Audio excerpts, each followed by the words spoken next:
सभी को राम राम। एक ऐतिहासिक फैसला आने वाला है सुप्रीम कोर्ट का भाई, सोमवार यानी 7 नवंबर को।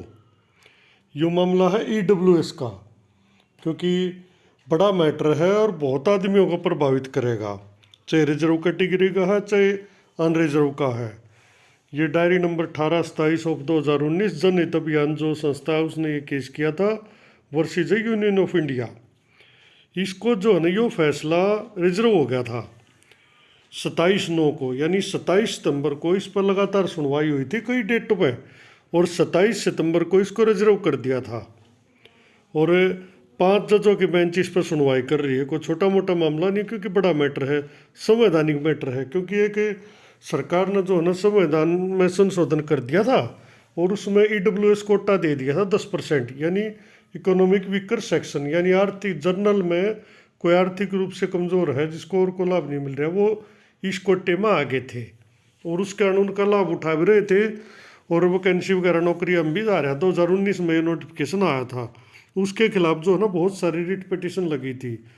उसमें जो है ना जनरल वाले भी कुछ जो मेरिटोरियस थे उन पर फर्क पड़ा था, और SC BC वाले ये आवाज़ उठा रहे हैं कि हम भी तो जनरल के ओपन कोटे फॉर्म भरते हैं, क्योंकि भाई फाइट तो वो भी करते हैं।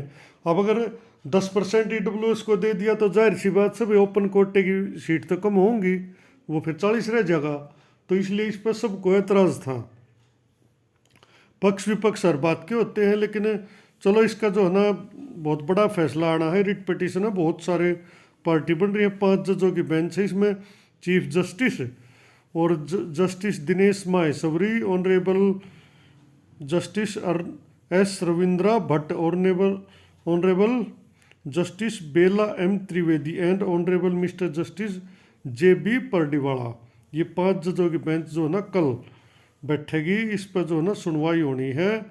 अब इसमें ये देखना है कि भाई इसमें होगा क्या और क्या नहीं होगा, क्योंकि फैसला कुछ भी आ सकता है। जैसे कि स्क्रीन पर देख सको हो, ये 7/11 को मामला लिस्ट हो चुका है। 7/11 यानी कि 7 नवंबर को इस पर फैसला आएगा ही आएगा, और आना भी चाहिए, क्योंकि 1 महीने से ऊपर हो गया इसको पेंडिंग हुए।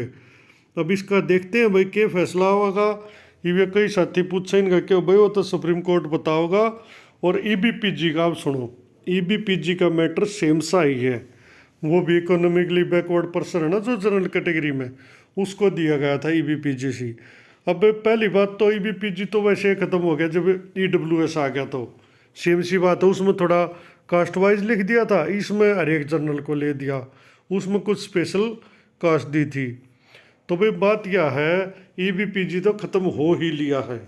EWS अगर चला जाता है तो EBPG का फिर भी सवाल ख़त्म हो जाता है, और EWS अगर रहता है तो EBPG तो फिर भी ख़त्म होगा, क्योंकि एक तरह के 2 आरक्षण क्यों कर देंगे। बाई चांस से इस संविधान संशोधन को सुप्रीम कोर्ट मान्यता देती है और EWS रह जाता है भाई, तो EBPG तो भाई फिर भी नहीं रहेगा।